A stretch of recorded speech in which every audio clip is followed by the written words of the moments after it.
Arthur Sells Out is a brilliantly written episode of Arthur. There are several quotes in this that I absolutely love. I'm not going to spoil anything about it though, so I won't ruin anything too specific. This is the first segment in the second episode of the 11th season, and this focuses on Arthur selling the toys that he's got that he doesn't want in order to make money to buy something else. And it's a very timely episode. This is definitely arriving really when online and internet selling was really becoming a bigger thing, so it's very timely and obviously something that's still relatable. And Muffy really comes into her own, as Arthur doesn't really know how to sell things. He doesn't really know the right patter or how to get people's attention. So Muffy agrees to help him, teaching him the language of sales, which I think is brilliantly explained. And it really kind of opens your eyes to how language is manipulative, which I mean is one of the great things about language if you're trying to be persuasive. But when does persuasion become manipulation? And there's a wonderful line about how the picture is only worth 100 words because it's a 3 megapixel camera.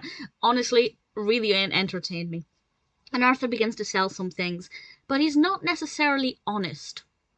And he has to learn a lesson that when you're selling, you can't just say buyer beware. You actually have to be upfront about the state of things. And I think anybody who's ever bought anything on various online auction websites will know that sometimes things are not necessarily sold as advertised, and it's wrong and it's not acceptable. And Arthur has to learn this, and I won't say kind of how that happens or what leads to that, but I think it definitely got the message across very well. As I said, beautifully written episode. The line about the camera, the line about not having a leg to stand on, I thought was brilliant, and Buster's line about melty fabrics, loved it. I won't give the context, I don't want to ruin it any more than I already have. Honestly, genuinely one of the best written episodes of Arthur. Very well animated, of course, and yeah, I mean, it kind of appeals to the target audience, but I also feel like nobody Arthur's age should be selling things online on their own. It was kind of like done via the newspaper and things, but I still think that's not something that should be allowed when you're 8 years old.